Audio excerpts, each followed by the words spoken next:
Morning, everyone. We're going to talk about some knots and just some basic setups just to get you started, the different things you can look at, the different things you can use, and different techniques you can use.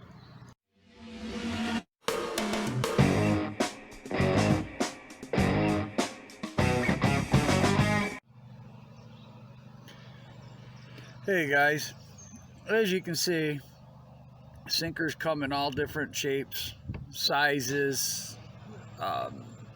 Something like this is called a no-roll sinker. You put the line through the sinker itself actually, and then as you can see, it just lays flat on the bottom, and the current in the water won't make it roll anywhere. If you're not fishing with any current in water, you can use a round sinker. If you use this in current, it'll actually roll along the bottom. If you're fishing at distance, you can use a pyramid sinker shaped like a pyramid. And what that does is it actually just digs into the sand, and that'll hold, or soft bottom, and that'll hold your bait in the area. You hear a lot of people talking about snags and losing equipment, and why that happens is because you're not holding bottom. The sinker is too small, too light, or not the proper shape to keep the bait in the area that you casted where there's no snags, and it drifts it off and over into where the snags are at, and that's when you start losing your equipment. They even have sinkers that you can pinch onto the line with a pair of needle nose. You run your line in that little groove right there and you pinch it down, and then you got an extra weight right there if you need just a little bit. They make bigger ones too. I also have some hooks. These are snelled hooks.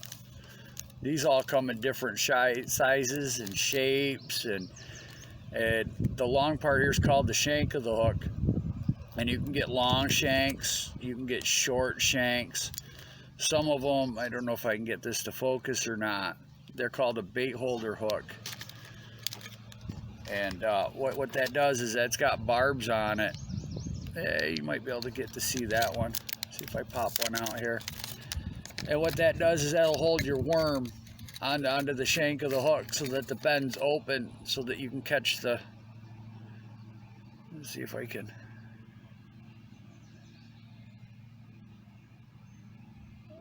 Yeah, she doesn't want to do it, but that's all right. That'll hold your worm and everything up here onto the shank of the hook so that this is open, so that the gap, so when the fish bites it, he doesn't have anything in the way, and you can get a better hook set on it. So if it comes like this is a not snelled hook, means there's no line on it. It's just a basic hook. If you see fishing line on it in a package like this, that's called a snelled hook. It says it right there, snells. That means it's already got a leader already on it, and it's ready for use if you want to use a leader on your hook to keep it away from the line, away from the sinker, and we're going to go over that real quick. Now, fishing line, that comes in all different spool sizes, types, brands. You can really get lost into it as to, you know, who says what line's the best. I mean, even if you want to use braid, it's actually a Kevlar blend that has a high tensile strength, but it's not really good for fixing structure, because if it rubs on structure like a rock or a branch, it's actually pretty flimsy, and it'll actually break the line. Whereas mono or fluorocarbon, I don't have any fluoro, but what that'll do is it's a little bit more rougher, and it's better for fishing in rocks and trees, and if you're in a lot of snags. Braid's really good if you want high tensile strength in a thin line and it casts easy. But if you're looking for durability, I'm going to recommend monofilament. I mean, that's 30-pound test. I use that for leaders off the hooks, which is what I was just talking about. Sometimes you want a heavy-duty leader if I'm fishing for bigger fish in cover and structure.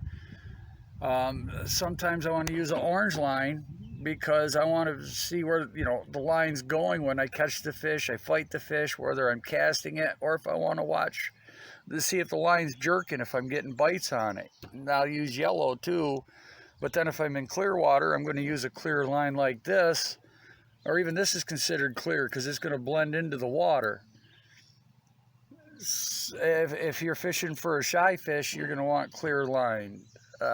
If you're like catfishing in muddy water, you're going to want bright line because you want to see where the line's going fighting the fish so you don't tangle up your other lines up onto the bank.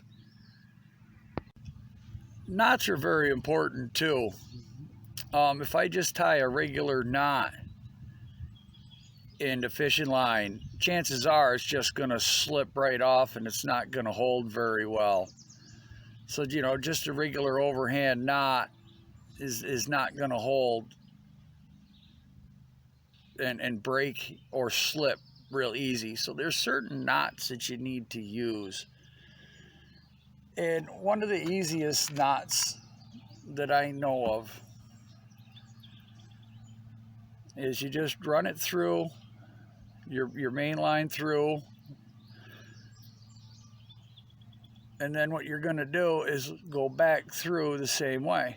So now you got a loop. And then I know I just said you don't want to use an overhand knot, but that's what this one calls for. And all I'm going to do is just make an overhand knot through that loop. So that's all I've got. And I've got my lure, or in this case, this is a snap swivel, so I can change out hooks, lures, anything, even sinkers real quick. And then you see how I got this loop on the end. I'm just going to run my swivel right through that loop.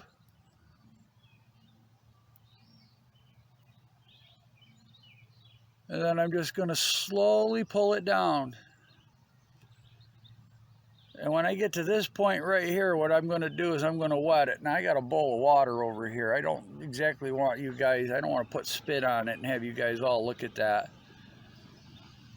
And then I'm just going to pull and pull and pull until that cinches down.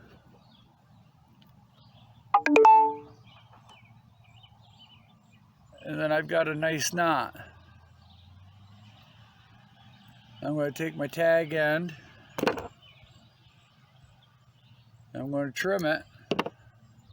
And now I've connected a swivel to my main line. And with that swivel, I could put this sinker on and I fish this. Now if I'm rolling and moving and snagging, well, I want to change out to a different type of sinker. So I can just put this one on and do the same thing, and then that snaps closed, and then I can fish again. Or if that one's too heavy, I can go to a smaller one. This allows me the ability to change out sinkers or lures or hooks with no problem and relative of ease. Another way you can do it, by the way, cheap set of fingernail clippers is an excellent idea to keep in your tackle box when you're tying knots and working with fishing line. They make scissors too. I'm going to take my line and loop it over, and then I'm going to make what they call a surgeon's knot.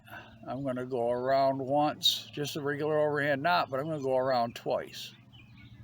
And because this is what my sinker's running on, I'm not necessarily worried about it if I lose a sinker on the bottom. And I'm going to pull that tight until it gets to that point right there. And then I would wet it with my saliva or lake water or spit. And then I'm going to snug that down.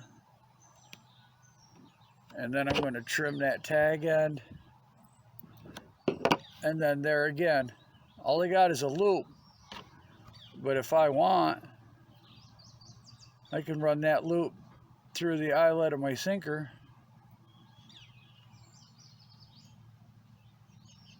And I can attach it this way. I don't need a swivel. And now if I want to, I can change that out.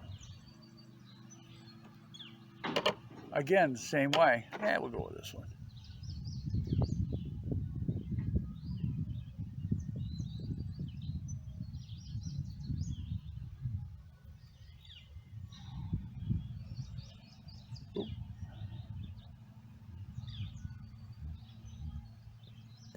Oh, I should have made my loop bigger. Oh well, it is what it is. It still worked.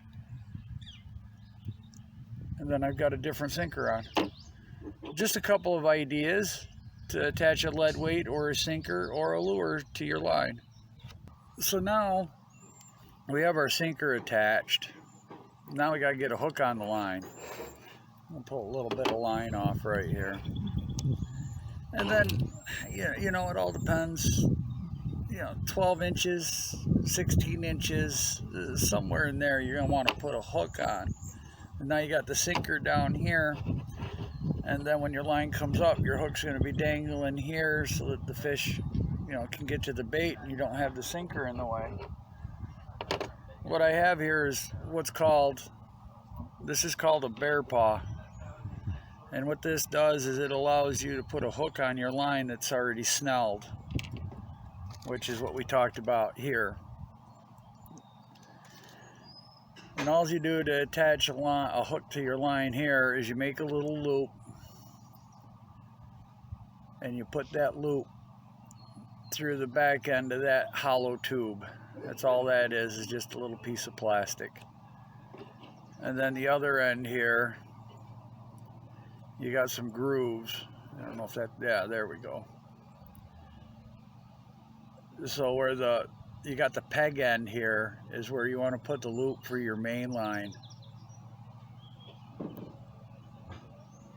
so that goes in like that, and then you're gonna just lightly stick that in there. And then I'm going to take a snelled hook that's already got a leader on it, and I'm going to put that on the other side, and then you just draw that up tight and you push them together, and now you got a hook. Put a little bait on that, minnow, piece of worm, you got your sinker, and then you're fishing. So let's say you can't find one of those. You still need to put a hook on your line up here somehow. So all I'm going to do is I'm going to twist that over. So see how I got a loop right now? I'm going to pinch it up here where this loop is. And I'm going to keep that separated up here where the two lines are together. I'm going to keep that separate like that. And all I'm going to do is I'm just going to grab it and I'm going to roll it over so that it starts to make a loop. And I have the big loop there and I have the other one here. And I'm going to twist this loop 7 times.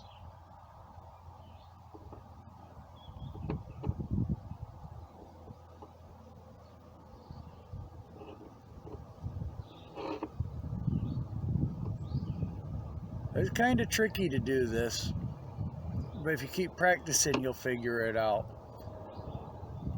So now, as you can see, that's all twisted up together, but I still have my loop up here, and I have that big loop that I created when I twisted the two lines the first time.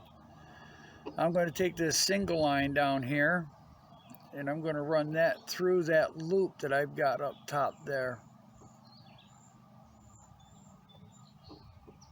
Like I said, it's more dexterity tying some knots than it is actually knowing how to do it, how to get your fingers to work. And as you can see, that's starting to twist up and everything. And all I'm going to do is just pull that loop, that side. So I'm going to apply even pressure and then I run my finger in it. And as you can see, I'm starting to create a knot. I'm going to wet it. Always wet your knots. And if I did it right, I pulled that way, and then I'm going to pull this way on the main lines. And as you saw that twist right up, I have what they call a dropper loop. So now I have my sinker, I have a dropper loop, and if I want to put a hook on it that's snelled, all I have to do is put that hook through the hole and then run it through the other loop up there, and I can attach a hook, and I'm fishing. So let's say that we're fishing and you don't have any snelled hooks. All you have are hooks that you got in the package because you forgot your box or you forgot something, and all you got are these. Well, because I did a dropper loop, what I do, and I found that the fish don't swallow the hooks as much as if I do this, is I'm going to put a bead on first.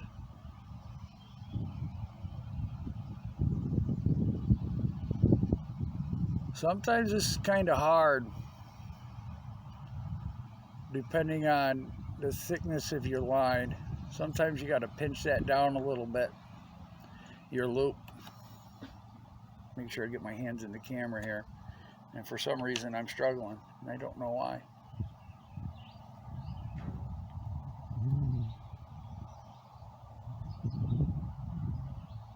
I'll pinch that down. I'm going to run that bead on. And then I'm going to take my hook that has no snell on it.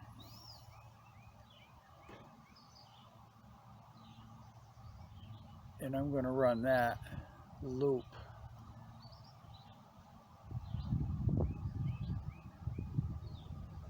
right through the back side of this hook, if I can get it to pinch down.